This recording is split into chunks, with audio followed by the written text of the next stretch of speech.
Hello, hello, hello. This is Talking Manchester United, a United Stand podcast with myself, Paul Gardner, and joining me, as always, is Ash Burns. Ash, how are you, my friend? Very good, mate. Look at this. Look how high tech we've become. I know. Yeah, good, mate. Yeah, I'm good. I'm good. How about yourself? Yeah, can't complain. To be fair, it's I've missed doing this. I've got to be honest with you. I have missed doing this, and I think it was going on to the stream with Andrew Southwick, and it just made me realise how much I miss doing it. So I thought, hey, let's make some time in the busy schedule and just get back onto it again, try and get back in the rhythm. So here we are. And maybe for a one time only, we'd do a bit of video with it as well, so people can actually see rather than just hear us. Yeah. Plenty to talk about though, Ash. Obviously, we've been away for a few months. We're not going to be able to ram all of that into this, what I'm hoping is not going to be much more than an hour-long podcast. But we will talk about Burnley. We will talk about Maurizio Pochettino's comments about the top four / trophy preferences. We will talk about Man United's transfer window and a Leicester City preview. So let's jump straight in, shall we, and talk about Burnley. Yes. I mean, give us your thoughts on the game. There were some surprises with the lineup, let's be honest. Talk us through it. Yeah, definitely some surprises. Some omissions from the squad that I thought really didn't help us. And I thought it sort of shedded some light on who maybe have been some of the unsung heroes of sort of this small section of the season that we've had under Solskjaer. It was. I think we started off with, I missed the sort of first 5 minutes or so, but I come back in just in time to see that Marcus Rashford chance that really should have been put away. Great bit of link-up play, really well worked from Lukaku to hold it up, slipped him in. It's a bread and butter finish, you'd think, but over the last couple of months and years, and I've said, I'm sure you've said at some point, a lot of people have said that Marcus Rashford's finishing isn't what it should be for a Manchester United forward. He scored some cracking goals, and he is one of the players, I think, under Solskjaer who has improved no end. He's certainly made me eat some of my words that, I've had a lot of criticism for him over the past sort of year or so, but he's been fantastic. But in a pressure game like that, you need to be taking those chances. He doesn't. And then, I don't know, it was all a bit frustrating. It was all a bit sloppy. I think the lack of pace up front, playing sort of Lukaku as well as he did. Mata, I thought, was a massive hindrance on our game, as well as, as much as I like him and as well as I like seeing him play in the middle, obviously coming from the right. He affects our play so much. And I just thought it was all a bit static. It was very sort of... I don't want to slag Mourinho off. I don't want to go down that route, but it was very Mourinho-esque. Again, I thought it was, credit to Burnley. They stayed resolute. Obviously, Heaton has absolutely world-class performance as he usually does. He always does when he comes to Old Trafford, doesn't he? It's always the same. And he made some great saves. But yeah, it was, individual mistakes, some individual performances. And I think the changes, I think it affected us. I don't think there should have been that many, to be honest, because we were on such a good run. We've had such good cohesion through the squad, and to have that many changes, I think it really knocked us. Yeah, I mean, there were a few surprises as well. We've seen, Eric Bailly hasn't played that many games. Also, he played against Arsenal and had a decent game. Yeah, he did. So I thought that was quite a surprise to see Phil Jones coming in and Bailly being left out, because we all know how much of we say Eric Bailly can be a liability at times, but if you had to pick between him and Jones, it's going to be Bailly every day of the week. Yeah. So it's a little bit of a surprise to see Jones come in for Bailly. Herrera and Pereira, to me, it wasn't it was a bit of a surprise to see. But let's be honest, he wasn't dropped, was he? Herrera wasn't dropped from the team. No, just rotation. We have to expect some rotation. We have to, and on paper that was the game to do it against Burnley. On the back of the Arsenal game, which we've seen some changes in, Burnley was another opportunity for some rotation and to give some other players a chance. And I think that it was a good game to bring Pereira in. What did you make of Pereira's performance? Because he got a lot of stick in social media. I've criticised him. I've seen a few others criticise him. What were your thoughts? You know my stance on Pereira. I'm a massive fan of his. I've followed him since he was 16. but he had a pretty garbage game. There was a few nice passes. He tried to quicken up the play here and there, but overall, I thought he was very, very poor. I said not just him. There was a few, but yeah, he was a standout performer. And you mentioned Herrera, and I said the words, unsung heroes of the season. I think Ander Herrera has been one of, I'd say definitely in the top 2 of our unsung heroes so far in this small period that we've been under Solskjaer. I think he's been fantastic. I think the style of play that we've moved into has really, really suited him. It sort of caters his game really well. And I think he adds so much balance to that midfield. And I think he's becoming, we spoke about this a couple of seasons ago when we had that debate. Will he be a first teamer? Will he be, cast out into the shadows a bit in the following season? And I think under Solskjaer, I think he's so integral because of what he offers. He's tenacious. He chases players down. He closes gaps, and he's so intelligent. His movement through the midfield is, I'd say, you look at Jesse Lingard, he does it as well. And I think when we're moving the ball quickly through the midfield and looking to set up counter attacks, I think he's an unbelievable player at finding space and giving other players options. Is what we haven't done enough of. So I thought he was a massive miss for us against Burnley. Pereira, very poor. Obviously at fault for that first goal, but I wouldn't put the blame solely on Pereira. Obviously, it's his massive error, but a bit of blame has got to go on Phil Jones for giving him the pass in that area and giving him a bit of a dodgy pass as well, firing it into his feet when he's being closed down by 2 people. Granted, Pereira should have laid it back to the keeper, but he didn't. But yeah, apart from that, a few nice passes, a few sort of passes for the cameras, but other than that, I thought it was very, very poor. And Hollywood passing. Yeah, Hollywood passes. And I think a lot of questions are being asked of Pereira. I'm asking myself the same question. Is he actually good enough for United? As I said, I've been a massive fan of his since he was 16. And at the moment, with every performance that he keeps putting in, it's very underwhelming. So, I mean, you've got to question yourself, is he good enough for Man United? And he's not showing it at the moment. Well, I don't think he is. I think he's had 1, maybe 2 good games. He played a couple of games under Mourinho where he played in more of a deeper role. Yeah.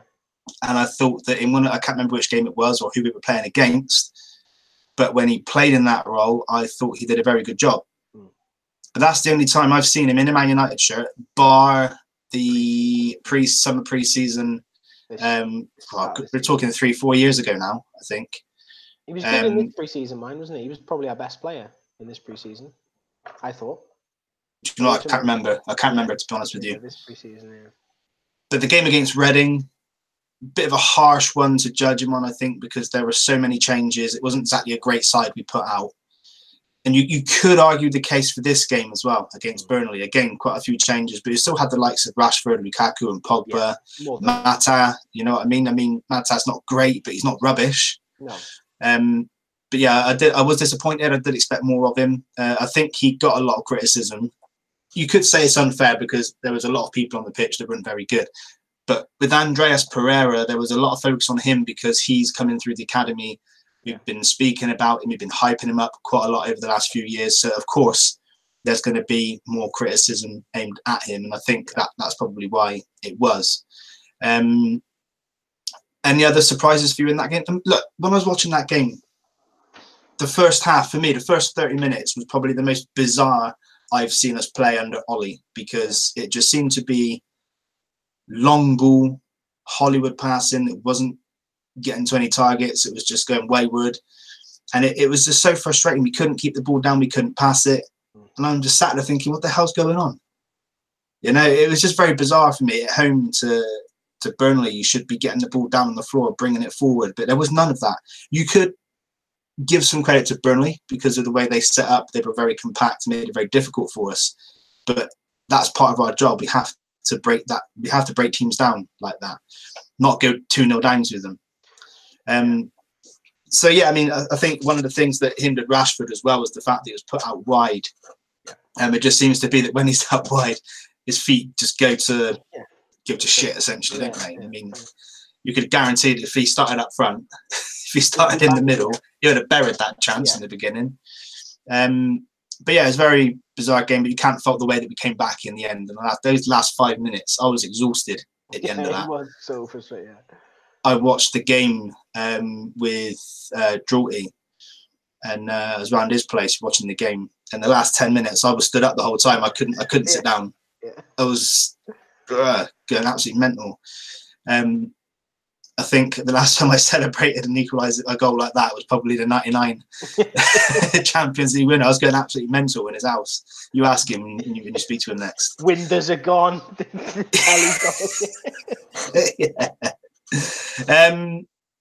But look, it wasn't all bad against Burnley in the first half. There was, like you say, the chance for Rashford. There were a few other chances. Well, we did play some good football, but for the most part, it was quite wasteful, disappointing, not what we expect. But again, there was quite a few changes, so it disrupts the rhythm a little bit. Yeah. Anything else you want to add on the Burnley game?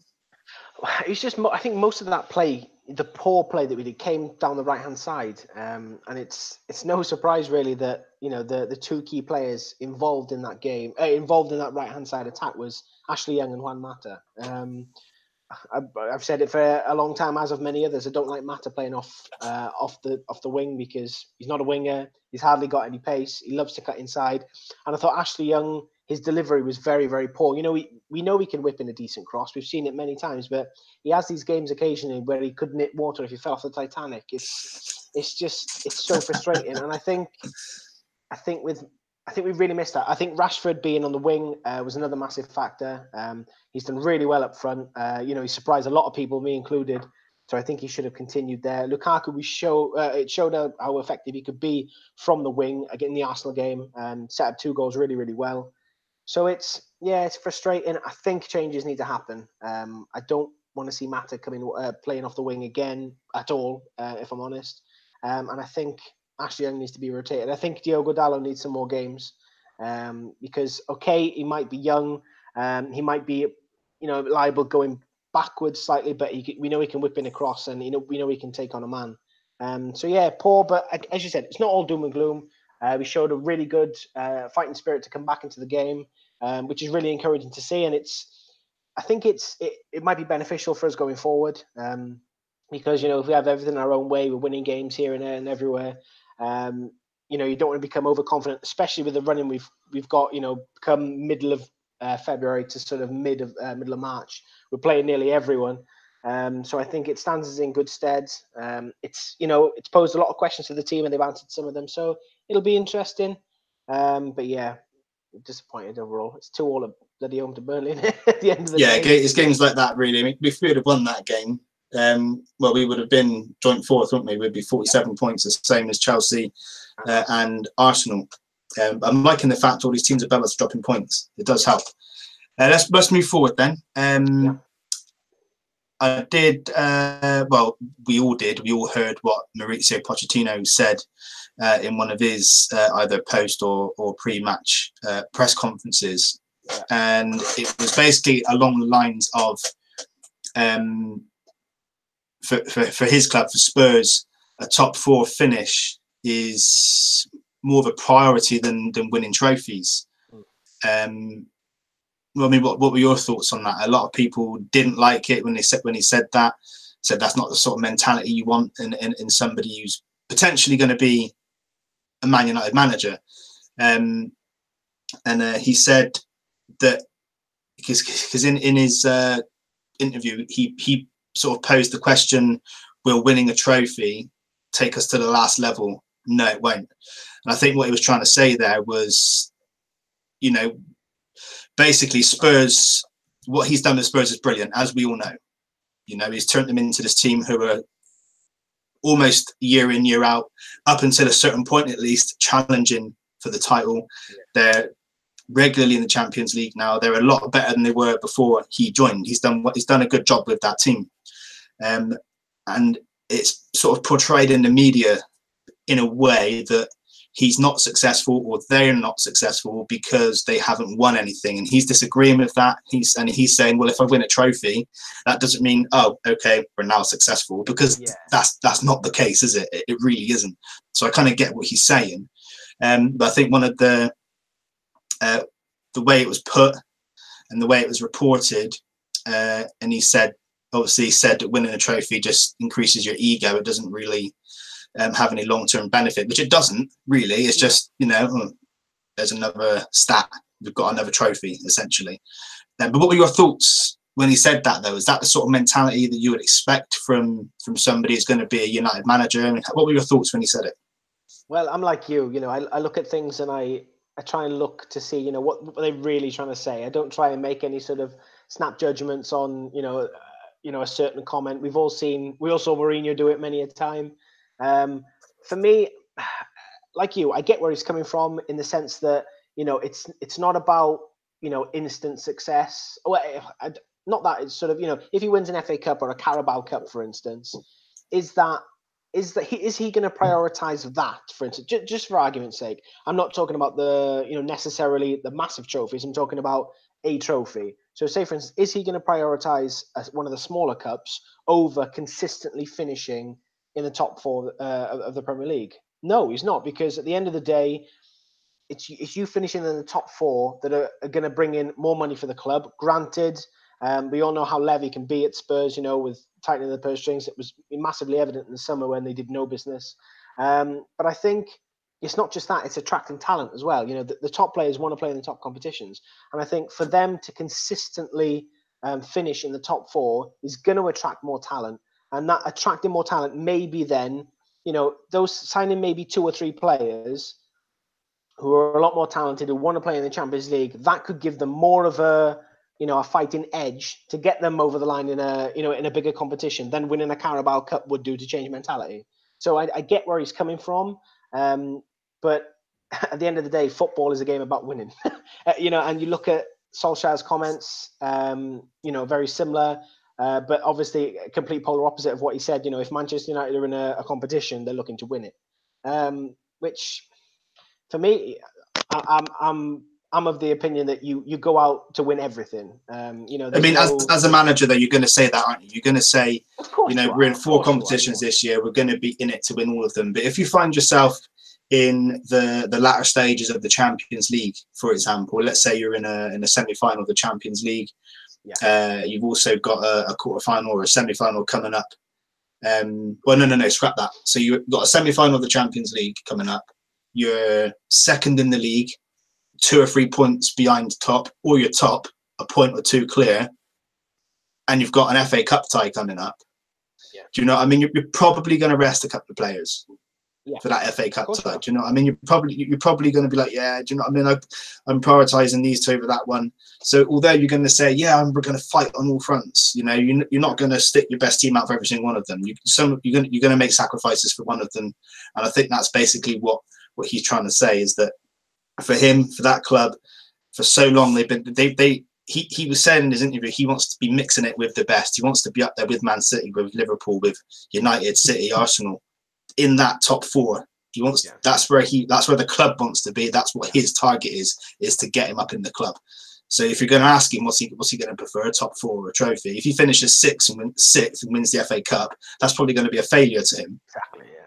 Do you know what I mean? And to the board of Spurs.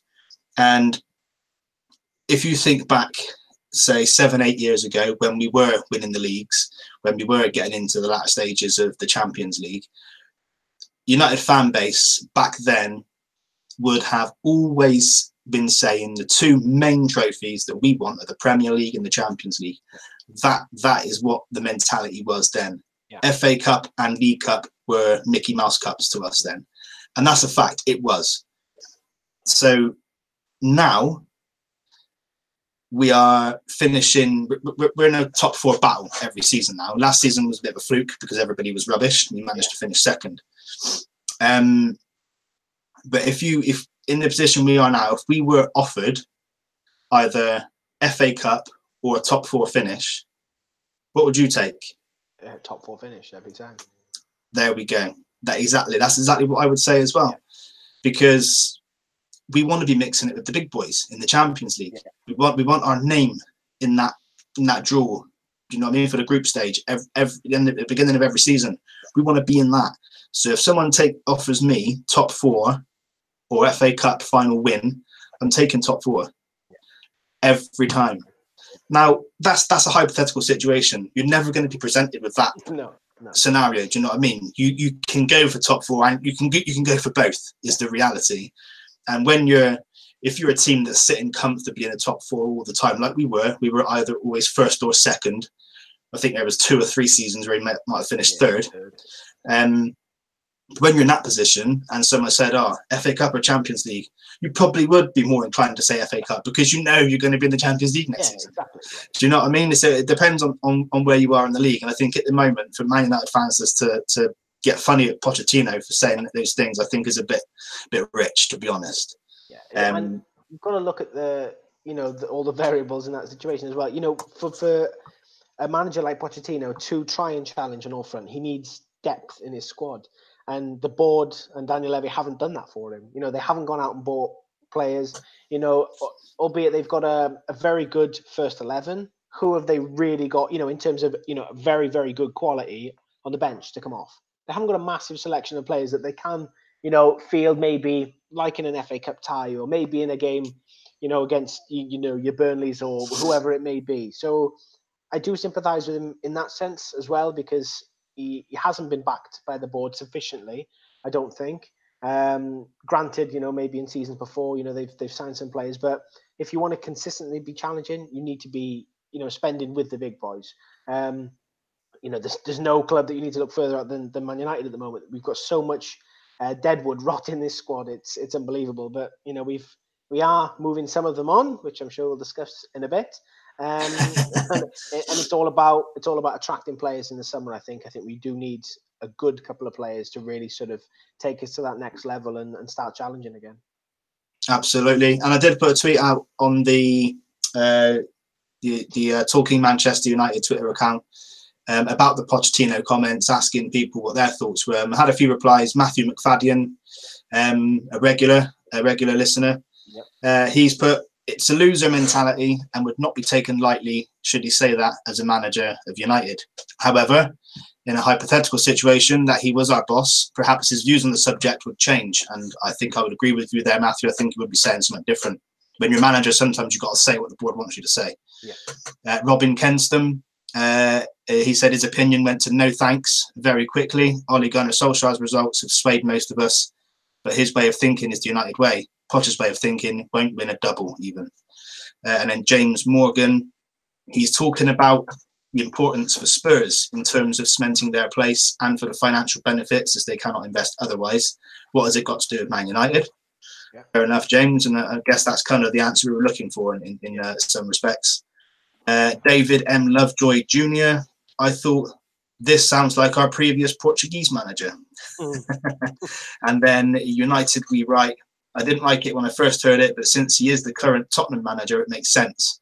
I don't believe he would say the same thing about that or at United, so I'm not worried. And again, another person said exactly the same thing. He's saying it basically because that's the situation he's in, and it all depends on what his targets are set by the club that he works for. So unless you've got anything else to add on the Pochettino comments, I mean, in your head, is he still a very worthy contender for the United job? Because a lot of people have written him off after saying that. No, I wouldn't write him off for doing that. You look at the job he's done, with so little investment. I'm sure other people will tell you that United have had even less investment, not naming any specific individuals, but they won't be listening to this podcast anyway. But yeah, no, I wouldn't write him off. He's a top-class manager, and he's known. People say that's not the United way, but you look at how I'd say he's a lot more of the United way than Jose Mourinho was, because Jose Mourinho was about buying ready-made talent and going and blitzing a league or whatever it is. I think you look at the majority of that Tottenham squad and you look at how many players he's improved and how many players have regressed under him. It's completely top heavy in the improvement sort of where you look at Harry Kane. As soon as he's come in, he's become one of top 5 maybe in the world strikers when he's on form. You look at other players, Dele Alli, Christian Eriksen, the unreal form, and they consistently perform week in, week out. And if you can do that to players that aren't maybe top level, that you'd say, you look at what would the likes of Paul Pogba and Alexis Sanchez, what would they do under a Pochettino? But again, it's hypothetical. But I'm certainly not writing him off. I'm actually really confused about who would be taking charge next season, because it's going to be a very interesting one, and also to see how much money they get to invest into the squad. Yeah, no, that's very true. But let's move forward then to the January transfer window, which in a few hours will be slamming shut. So what do we know so far? Marouane Fellaini is at long last leaving the club. Has the club made an official announcement on that yet? I don't think they have. I've not seen anything. No, it's just coming from a lot of media outlets, Simon Stone, and many others. And he was pictured at the airport taking photos and stuff like that. And his agent looked very happy, so I'm assuming that a deal's been done. Yeah, so that deal's as good as done. So that's one member of Deadwood FC, shall we call it? Yeah. Well, that's what people are calling it. So yeah, let's call it that as well. Yeah. So that's one out the door. And we also know that Anthony Martial has signed a 5-year extension, keeping him with the club until 2024. Yeah. I did put a tweet out. I'll go to the tweet first, actually, Ash, bear with me. So we put out, so with the Fellaini departure and Anthony Martial looking like he will sign a new 5-year deal, which we now know he has, how do you rate United's January transfer window? And we've had a few replies. If my laptop comes back to life, I'll read those out. So Rodney Cyrus, he says, from a 0 to 5, I rate it a 0. But with the caretaker manager, what else could it be? Mr. DT's anger management counsellor. I love it. I bet he's on a bomb. Yeah. He says, I think although we have not bought anyone, at least the sale of Fellaini and Martial signing until 2024 at least gives us an idea and hope that there will be a huge shift of strategy and approach to the pitch, to the on-pitch success. Fair comment. Matt at Bearded Thing, spot on so far. As long as the tree leaves, it'll be the best. Shame we couldn't ship out Darmian, Rojo, Jones, Valencia, and Young at the same time. Haha.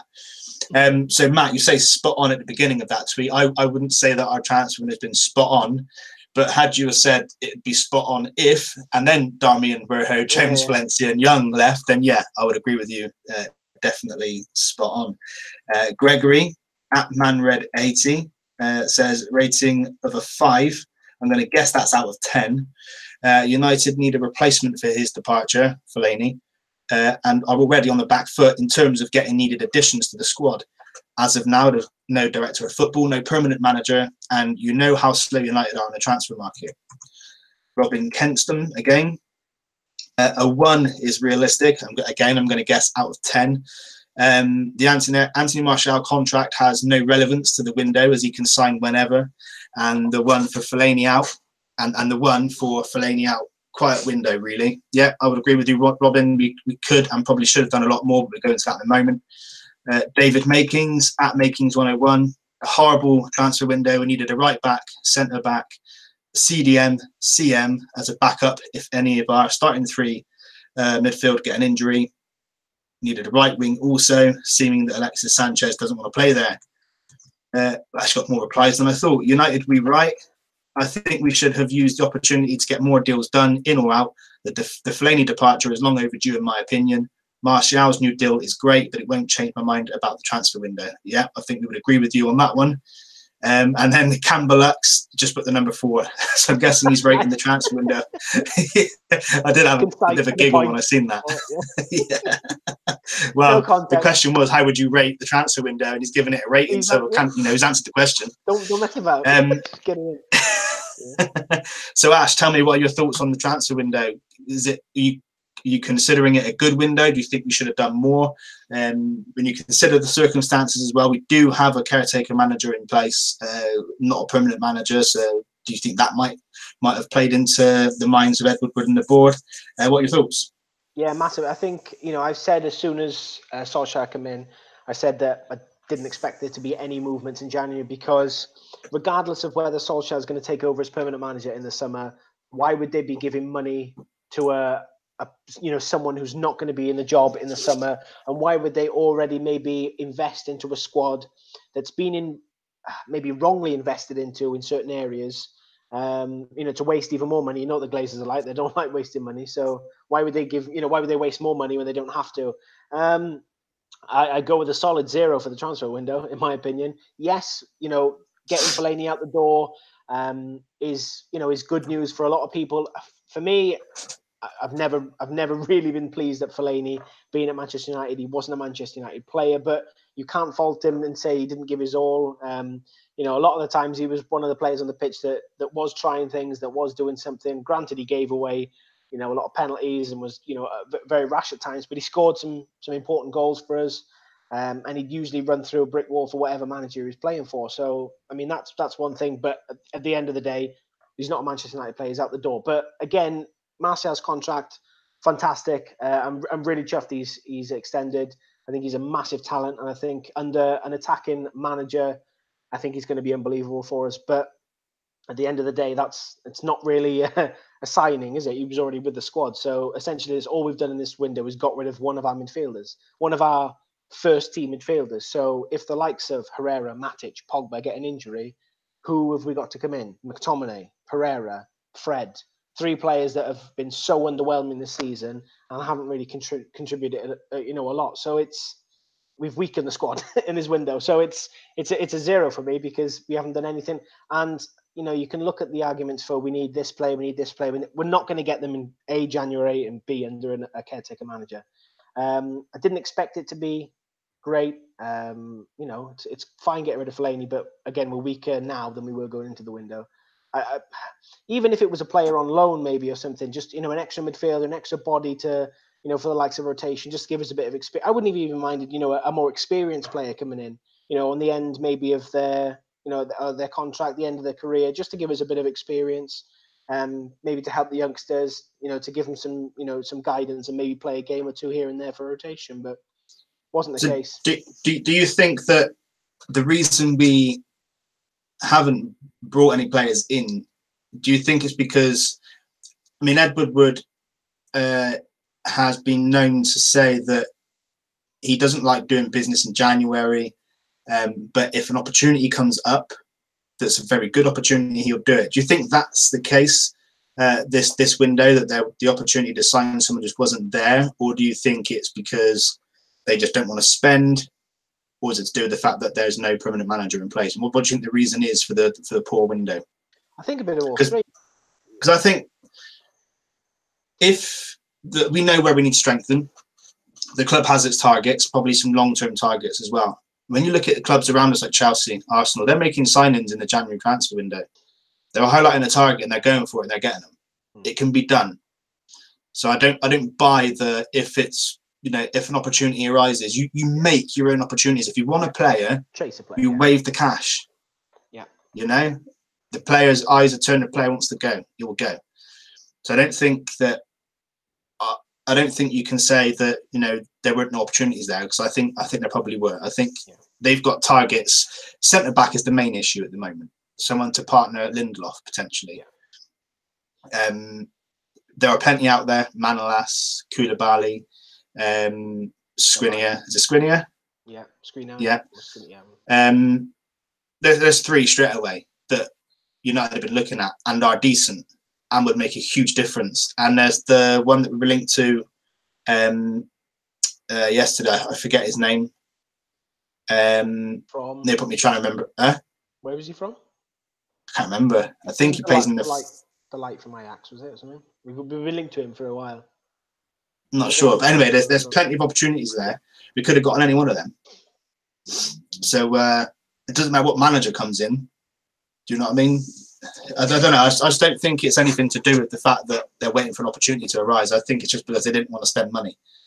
That's what I reckon. What are your thoughts? Yeah, and we're Manchester United. We should be investing heavily in the squad, because essentially that's where our success and our brand is what generates revenue for the Glazers. So it is sort of a reap what you sow sort of situation. If they want to invest in the club, they want the club to succeed.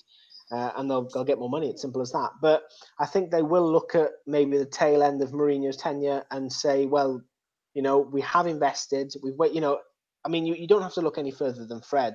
£52 million on a player that's sitting on the bench for most of the game. So I can understand. Obviously, we need investment. There's no hiding about. We need investment into this squad. We need players. We need centre back. We need full backs. We need a right winger. We could do with covering midfield as well. So it's no surprise. But again, January, we've never been one to really go out and get a fantastic player in January. Not very often. To be fair though, you make that point, but we've never been in a, excluding the last 5 years, we've never been in a position where we're so far behind the top teams. So we've not really had to invest heavily.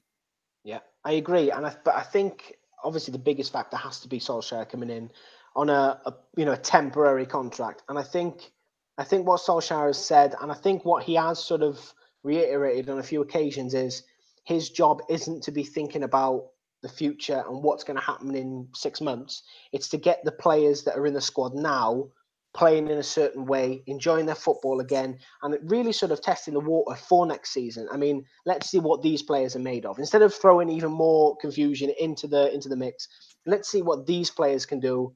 Let's really sort of set a benchmark and let's set a standard that we're going to carry forward into the future and see who's got it and who hasn't. I think maybe that's more realistic. I think that's what Solskjaer has said on a few occasions as well. His job isn't to come in and prepare. In that sense, I think with additional members to the squad, it's his job to get the players who are playing for Manchester United now ready to fight for next season, and then whoever the new manager is can make their own decisions and see who will fit better into their squad. I think that's probably the biggest factor. That's fair comments. Let's move forward then. Leicester preview. Leicester coming up Sunday, I think 2:30 in the afternoon, an away trip as well. Yep. Do you want to take the lead on this one? Can indeed, yeah.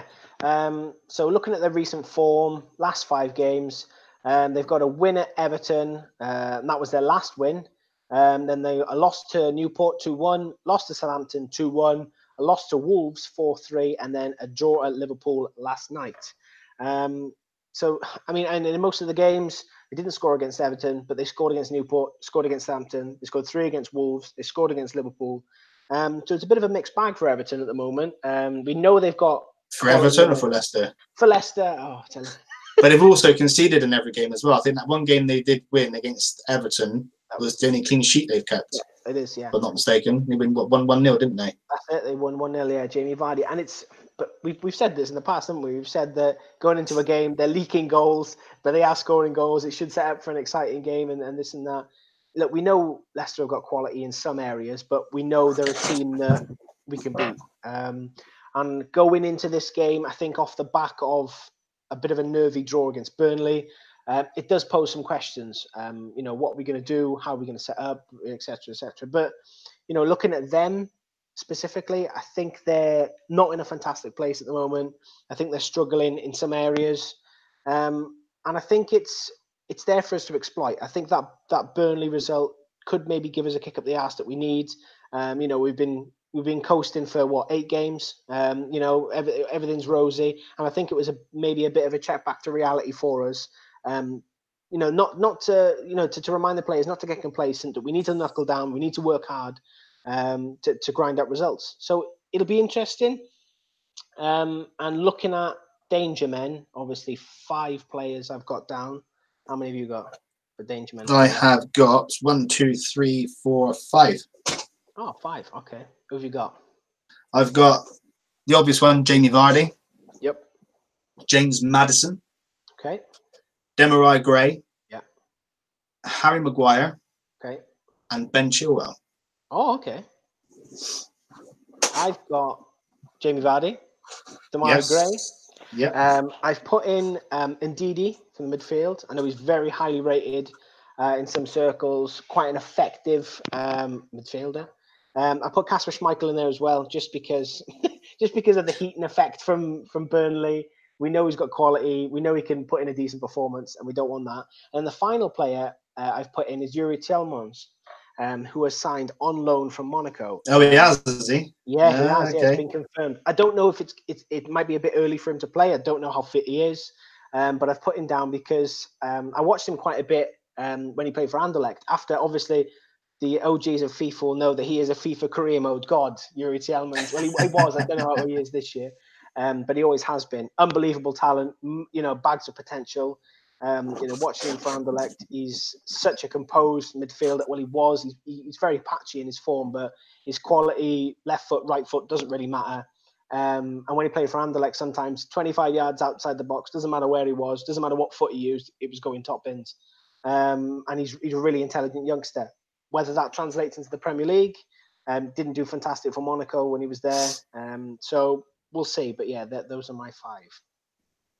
Fair enough. Yeah, I've picked up. Well, Jamie Vardy is obvious, pace and his ability to score. You've seen him put a couple past De Gea in the past. Maddison is also bags goals and gets assists. Demarai Gray, same reason again. Harry Maguire, because he's a threat from corners and set pieces.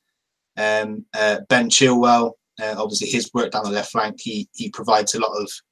He's got a few assists. He's not got a lot of assists, but he does create a lot of chances down that left hand side. So I think he's definitely one to watch out for. And if we're playing somebody on the right hand side who's not very good, then we could have a few troubles with Ben Chilwell down the left. So I think he's definitely one to watch. And I think that was it. Nothing else to add on danger men? I mean, looking at form, how do you think we're going to cope with Leicester? Do you think we've got enough to cope with them? You know, the likes of Chilwell, if he is playing well down the left-hand side, and we play the likes of Ashley Young or Juan Mata, you know, someone who's not going to track back, someone who's not defensively capable enough. Do you think we're going to have troubles with him, or do you think it should be plain sailing? Well, I thought it should be plain sailing against Burnley. Yeah. But I was quite naive because their form isn't too bad, Burnley, recently. I think in the last 5 games before the United game, they'd won 3 of their last 5 games. So their form hadn't been too bad. They were on an upturn, if you like. And I think Ollie made a point of that as well before the game, that they weren't to be taken lightly. And he was right, as it happens. Leicester's a bit different because in their last 6 games, they've only won once. So their form isn't that great. But you can't deny the talent that they have got in their team. And coming up against Man United, you just know for a fact that the players are going to step up, and it's at their ground as well, which could work in our favour because they're not going to want to sit back and defend. I don't see Leicester as a team like that, especially not at home. I don't think their fans will allow that. So I do think that they will try and play their game. And I think we have to do the same. We have to focus on our game, keep the ball down. None of this long ball rubbish that we've seen in the first half against Burnley, because that was so frustrating and didn't work. And now we haven't got Fellaini in the team. The ball up to, you're just lumping the ball up to no one, basically, aren't you? So yeah, I mean, they are going to pose a threat. I think their last game, they did get a draw away at Liverpool. So they'll take some confidence from that. They put in a very, very strong defensive performance in that game. So I do think that it's not going to be easy for us. But I do think we have enough to see ourselves over the line, and I do feel confident that we can win the game. But obviously, we'll get into the squad predictions and teams in just a moment, I'm sure. Yeah, and I think it's a really important point that you said that, you know, they are at home. I'm hoping that they're not going to have the tendency to sit back. They are going to want to attack us, and I think that will play massively into our hands, because I think in the last sort of 9 games, I think that's where we've been at our most dangerous and our most effective, when we're breaking quickly on the counter. You know, especially if we've got the right players. I think Jesse Lingard's been so important for us over the past 9 games as well. Obviously, Ander Herrera. I'm hoping he comes back into the lineup. So yeah, I think with, you know, as long as they press us, they work us through the midfield, we can exploit their fullbacks, like we've done on a few occasions. I think we'll be okay. I think we've got enough to get over the line. Right, lineups. Are we going back to the old competition thing, or are we doing what we want to see? Or let's just go with. I think let's just go with what we think it should be. Okay. Yeah, let's keep it simple, because if we start, you know, suggesting 2 lineups, people are going to get confused. At least with Mark on the United stand, he's got this thing next to him on the screen where you can, it's always there so you can see it. You know, we haven't quite got all that. But, you know, this is just a podcast. This isn't an actual show. So let's just go with what we think it should be, what we would want it to be. There we go. Look, wait, watch this. This is going to be fantastic. Look, that's mine. You can pause that. But no, mine is obviously David De Gea in goal. I've put Diogo Dalot at right back. I'm I'm expecting Young to continue there because it is away, a little bit more pressure. We might be soaking up more pressure, obviously, because they're going to be attacking us more. You never know. But I'd like to see him because I think Ashley Young has been poor on occasions. So I'd like to see him. Obviously, it provides us with more pace and more quality in delivery. Victor Lindelof, I think he's been fantastic of late. I think he's been our best centre-back by a mile. He really looks like he's developing into the centre-back that we thought we bought. And obviously I'd like him to be a bit more vocal, but I think if we get, a world-class centre-back next to him, I think, whoever he's partnered with, it's going to be a formidable partnership because I think he's so good on the ball. We've seen him a couple of times over the last couple of games, him clipping a ball over the top for our attackers and bringing the ball forward. So I think he's got to continue. Eric Bailly alongside him. I want to see Jones out the team again. He was partly at fault for both goals against Burnley. I don't know where he was in for that second goal. Burnley. I think he was trying to hug Luke Shaw or something on the left wing. I don't know what he was doing, but he was miles out of position. And then Luke Shaw on the left as well.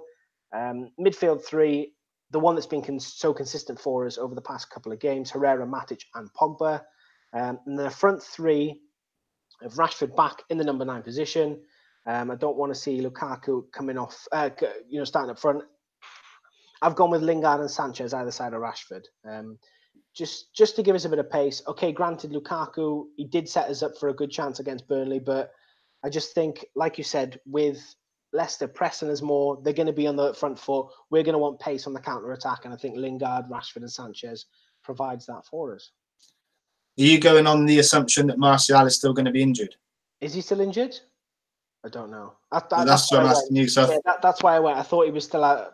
That's if he's not. Obviously, it's Martial in for Sanchez. But I was assuming that he was still injured. I've not heard any different. Have you? I haven't, and I think that if he was injured and he was likely to miss the game, we would know about that by now. I think I think it was just a little knock that he had in the warm up to the last game or something like that. Anyway, I don't think it was anything serious. If he's fit, then he's in for Sanchez. Yeah, so yeah, exactly. So I think that we should go out with exactly the same team. We have to go out with our strongest team. After that draw against Burnley, which I think is 3 points we should really have got. Yeah.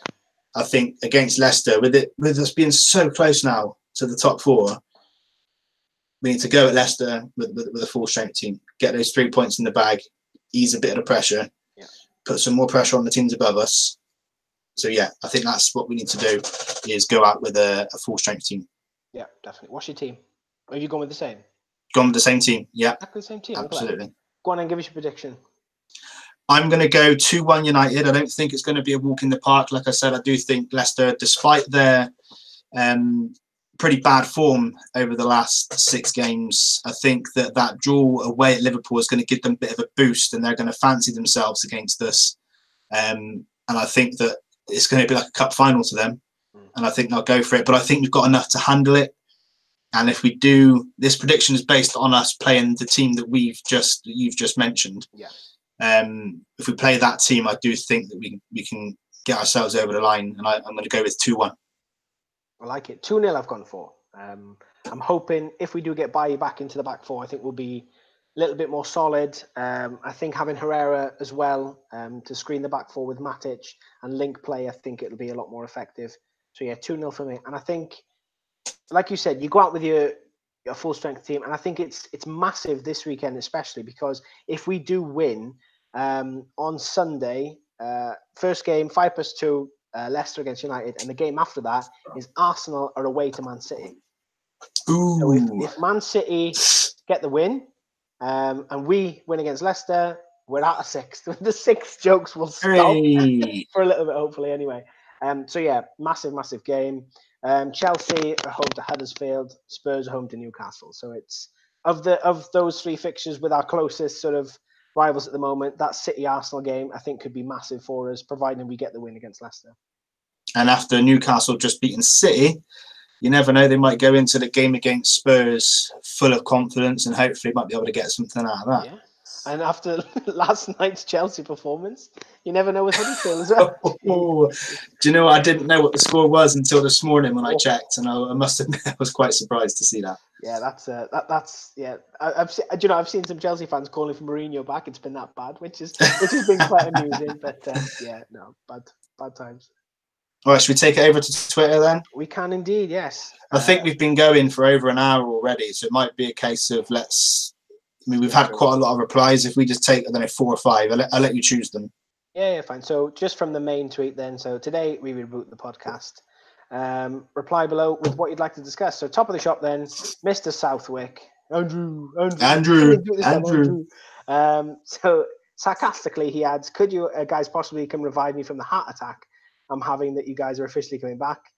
In all seriousness, what do you think the re-signing of Anthony Martial means for Ole and the future at the club?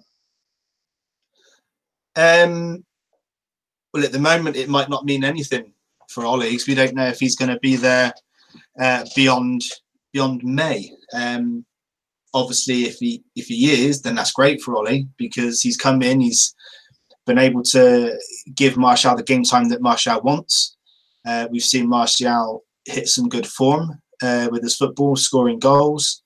So I think for Ole, it's okay. Even if Ole wasn't going to be here beyond May, it's still good for him that he's managed to bring this out of Martial and convince Martial to commit his future to the club. So in that respect, it's good.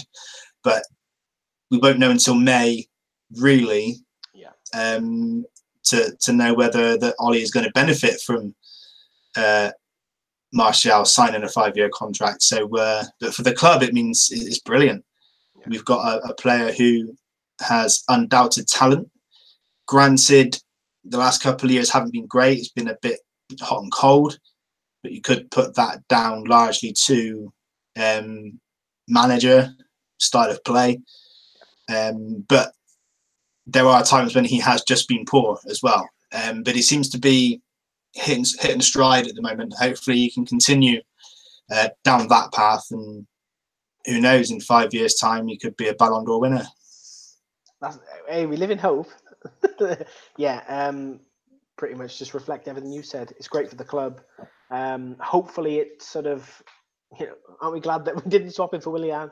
Yeah, I think it takes us down the club down a route that we want to go down. I think young, exciting, attacking talent, which the club has bred for as far back as I can remember. So yeah, really positive. Obviously, we don't know with Solskjaer, is he going to stay or not, but I think regardless of whether he stays, I think Martial is going to be a massive asset to the club going forward. So all good on that front. Robin Kenstam, the feeling around that Lindelof has improved into a top centre-back. Slightly biased, he said, obviously because of the Swedish connection. No, I think it's absolutely fantastic. As we know, he didn't start too brilliantly.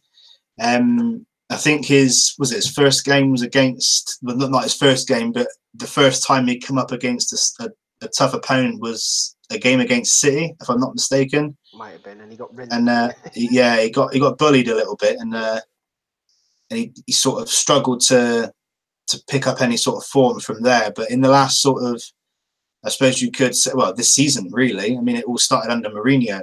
Yeah. But he's really come into his own. He's grown in confidence. He's better on the ball.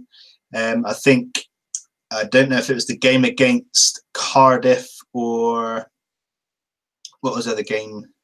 I've been Huddersfield. Do we play Huddersfild after Cardiff? One of those two games where he played two absolute peaches over the top into the feet of the strikers, over the defence. Yeah. And it's those sort of balls that you want a centre back to be able to play, to bring the ball out and play the strikers in. If you've got a centre back like that, that's what you want. Yeah. And he can do that. He struggled to do it in the beginning. I think it was a confidence thing, but he's grown into that now, and we're seeing him do that a lot more. He carries the ball a lot better than he used to. He's stronger in one-on-ones with attackers. His all-round game has improved, and it's come on leaps and bounds. There's still room for improvement. Yeah. And I think he will only get better. But yeah, absolutely. All the hype around him is well deserved. And I think a lot of people, myself included, have even touted him as a future captain. Yeah. Purely because of the way how vocal he is in defence. Yeah. And you see him all the time. He gets really stuck in. You can see that he's really settled. And I think if he continues like that, he could be in for a shout of possibly being a future captain. I know we throw that around quite a lot. This player can be captain. This player can be captain. We've mentioned Herrera. We've mentioned Pogba. Now we're mentioning Lindelof. But isn't that a good thing? Yeah, it is. That now all of a sudden we've got 3 players who could potentially be our club captain, and we've been for so long we've been, looking for someone like that, struggling to find someone like that. Now all of a sudden we've got 3 players emerging. Yeah.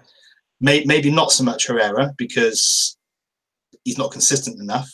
Yeah. I mean, he was fantastic. He was player of the year almost under Van Gaal, and then he faded away, and all of a sudden he wasn't good enough. And now all of a sudden he's good enough again. Yeah. Do you know what I mean? When you've got a player like that, it's, you've got to be careful.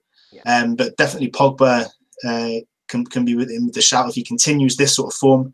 We're going into a whole bloody captain thing now. But coming back to the point with Lindelof, yes, the hype surrounding him is well deserved. He's been absolutely brilliant, and I hope he continues to impress us. Yeah, I agree, and I do think that confidence, I think that goes hand in hand with the style of football that we're playing. That we're playing a lot more expansive. We're exploiting a lot more spaces on the pitch, which I think gives him, as a ball playing centre back, gives him so many more options. And as you said, he's played some fantastic balls over the top for the forwards of late. And I'm really enjoying watching him. I loved his little celebration against Spurs when Eriksen missed that free kick. Yeah, that was great. I love that. And that was really good. So again, I can't argue with it. He is turned into hopefully what is a top centre back. Another question from United We Right. Fantastic question, actually. He says, what's your opinion on Mike Phelan's impact and how different would we play without him? Good to have you back. So, thank you, United We Right. Thank you very much, United We Right.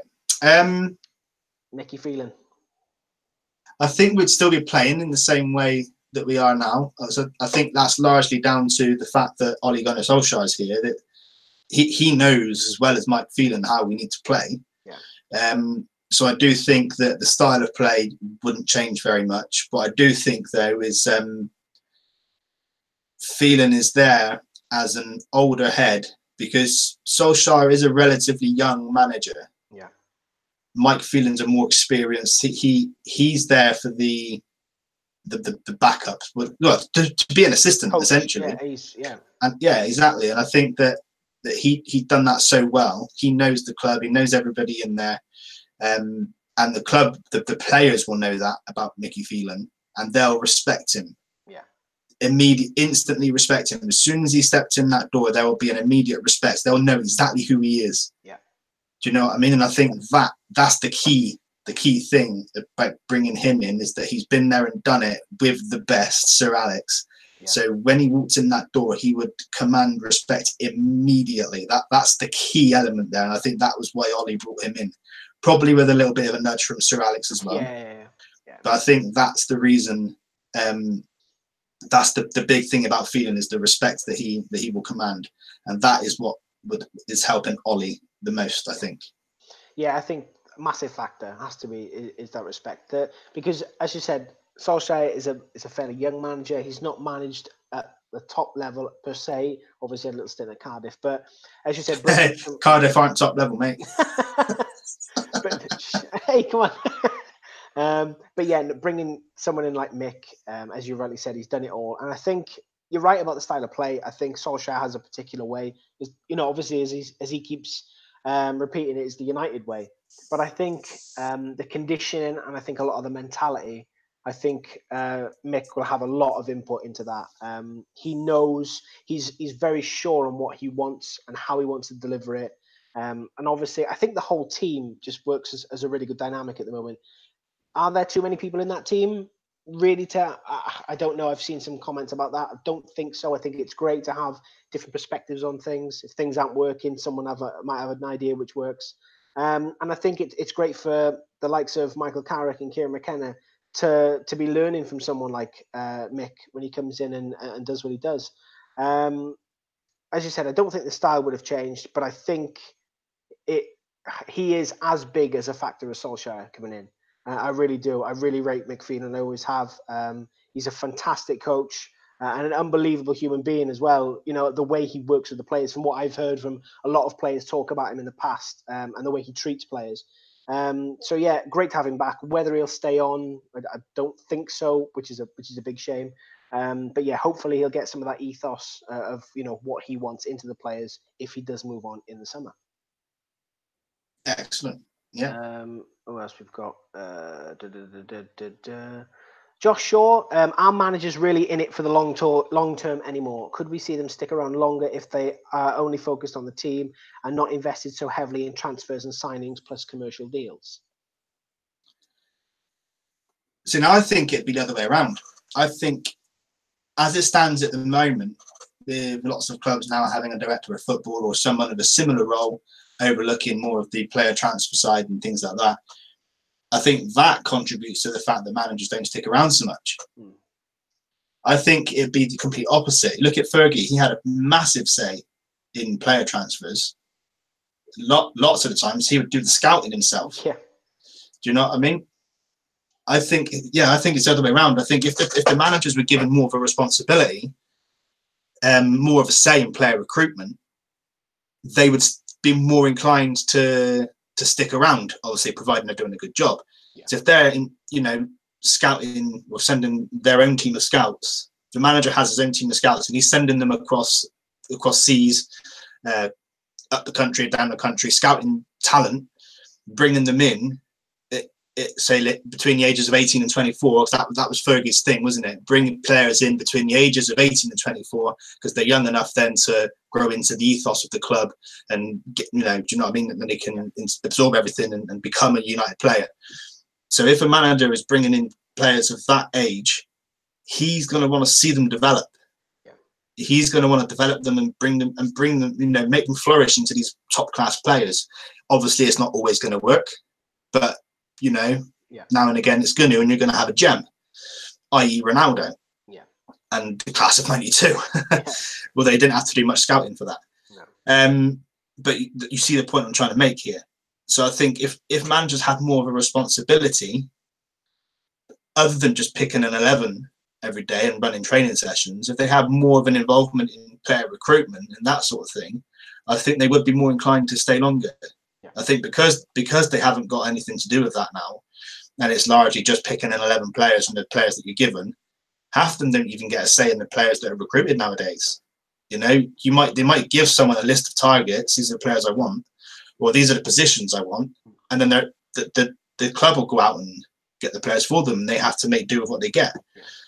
And I think that is largely the problem with why managers not sticking around for so long these days. I mean, I could be wrong. That's just what I think on it. I'm just thinking if I was a manager, if I was a manager of a football club, I'd want to have some sort of say at least, but definitely some control over the players that are coming and going, because that's my club.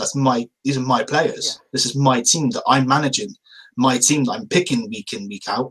I want to have, ideally, I'd want to have complete control over who's coming in and who's going out. So that's what I think. Anyway, I think it's the other way around. Yeah, I agree. And I think the fact that, you look at managers maybe, back in the day who were, longevity was a lot more of a bigger factor. Nowadays, it's sort of chopping and changing and almost disposable managers at this point at some clubs. And I think you're right. I think the more someone invests in a club, the more likely they are to show allegiance to that club. You look at Fergie, as you rightly said, he was, he had his fingers in a lot of pies at Manchester United. He oversaw a lot of different aspects of the club. From everything, from coaching, from managing, from scouting. Looking at having a say in different things as well and how the club was run. And I think the more invested you are into different areas of the club, the more likely you're going to want to stay and see it through. Because essentially that is your project that you've created. A lot of these managers nowadays, like you said, they're not in charge of recruitment. They're not in charge of coaching sessions because the coach will, the first team coach and maybe the assistant manager will oversee sessions. They've got other things to do. And it's almost as if, going to work in, a shop, a corner shop, you turn up for work, you do your bit and you go home and you forget about it. It's, I think the more invested you are in something like that, the more care and the more, a sense of allegiance that you are going to show and you are going to want to see it through. So yeah, I'm completely with you on that. We need more of it. And I think you look at the clubs who have got long-term managers, you look at the structure. Okay, there might not be, the best clubs. You have to look at Man United. You look at Wenger, at Arsenal, the longevity, the way that the club was run. Yes, they weren't, at Arsenal, they weren't always successful, but they had a structure in place. You look at how many talented youngsters they were bringing through. They were promoting youth. They had a specific way of football that they wanted to play, and they stuck to it. Which you've got to take your hat off at. Same as United, many years ago. So, yeah, I'm exactly with you. You've got to invest into a club if you want it to have meaning, and if you want to do well, and you want to have longevity at a club. It's quite simple, to be honest, in my opinion. Yeah, no, absolutely, totally agree. I think we've got time for one more, I would say. Ooh, one more. Okay, Cam Ballax then. Ed, I'm assuming he means Ed Woodward. Is he good enough for United, or should he be replaced if De Gea doesn't re-sign for 10 years? 10 years. Yeah. Yes, I do think Ed is good for United. Maybe not in the role that he is holding down at the moment, which is basically overseeing everything. Yeah. I think if he was just to, run the commercial side of things and bring in revenue through sponsorships and things like that, then absolutely he's done a fantastic job with that, and I think he should keep that role. Yeah.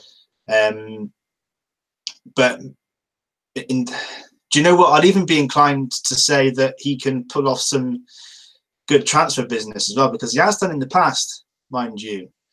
He has pulled off some good deals, and don't forget that time when we signed 3 players in the space of 2 days, wasn't it? We signed, I think, Schneiderlin and Schweinsteiger at the same time. And who did we bring in? Was it Falcao or Di Maria or one of those? So yeah, came in like a day later or something like that. So we know what he's capable of doing, and he can do these things. But what we've got to remember is that it's not his money.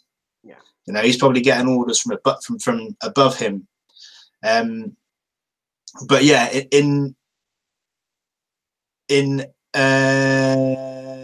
you're thinking of it in the commercial side of things, then yeah, I think he's definitely worth keeping hold of. Yeah, I completely agree. I think if you say that Ed Woodward is doing a terrible job, you're very much mistaken. He is doing a fantastic job at one aspect of his job. Granted, at the football side of things, he is, and you've got to think, we don't know how much he's entrusted with the likes of, looking at players and going to sign players. We don't know how much input he gets of that, obviously from the Glazers. Like you said, he has pulled off some transfers, in the past. But is it solely down to him that he goes out, sources the players for the manager and buys them? I don't know. But you can't deny, from a commercial aspect, I don't think there's many people better in world football that are as good as him at getting commercial deals done and making the club money. Because we're making the Glazers money as it happens. Glazers money. I mean, whatever way you want to look at it, the Manchester United as a business, granted that there should be a lot less focus on that, but as a business, we're an absolute powerhouse. We are.